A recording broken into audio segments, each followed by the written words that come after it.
تمہاری دعاؤں کی مسلسل تکرار اور تمہارا غم اور اللہ کا مسلسل چپ رہنا ایک سخت امتحان ہے تمہارے ایمان کا، مگر جب اللہ اپنی خاموشی توڑے گا تو تم اس کا جلوہ دیکھو گے جو تمہارے توکل کا انعام ہوگا۔ جن سے اللہ ناراض ہو جاتا ہے تو پھر وہ ان کی پرواہ کرنا چھوڑ دیتا ہے، انہیں اپنے قریب لانے کا موقع فراہم کرنا چھوڑ دیتا ہے۔ بار بار مشکلیں، مصیبتیں اور پریشانیوں کا آنا بے مقصد نہیں ہے، ان میں بہت کچھ چھپا ہے۔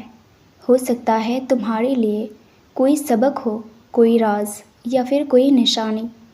اللہ قرآن میں فرماتا ہے کہ تم ان لوگوں کی طرح نہ ہو جانا جنہوں نے اللہ کو بھلایا اور اللہ نے بھی انہیں اپنے آپ سے غافل کر دیا۔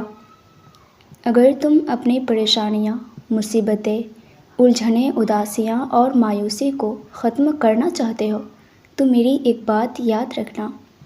جانتے ہو جب تم قرآن سے لو لگا لو گے، جب تم قرآن کو اپنے دل میں جمع کرنے لگو گے نا، تب تمہیں زندگی کی اصل خوشی نصیب ہوگی، تب تم زندگی میں سکون والا امن دیکھ پاؤ گے۔ اللہ فرماتا ہے کہ اے نبی صلی اللہ علیہ وسلم کہہ دیجئے کہ قرآن اللہ کے افضل اور اس کی رحمت سے نازل ہوا، تو چاہیے کہ لوگ اس پر خوشیاں منائیں، یہ کہیں بہتر ہے ان چیزوں سے جو وہ جمع کرتے ہیں۔ اگر تم چاہتے ہو کہ اللہ تمہارے مشکلات کا بہترین عروج عطا کرے تو تم یہ دو کام لازمی کرنا۔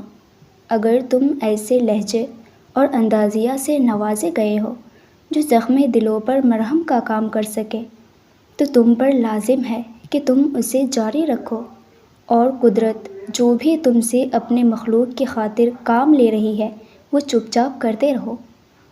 اگر تم کسی کے لیے باعث آسانی بنو گے تو تمہارے لیے بھی آسانیاں پیدا کر دی جائے گی، اور ایک دن تم اپنے حصے کا موضوعاتی عروج حاصل کرو گے۔ ویورز، ویڈیو اچھی لگی ہو تو مجھے لائک اینڈ کامنٹ کر کے ضرور بتائیے گا، اور اسی طرح کی اسلامک موٹیویشن کے لیے ہماری چینل کو بھی ضرور سبسکرائب کیجیے گا۔ جزاک اللہ۔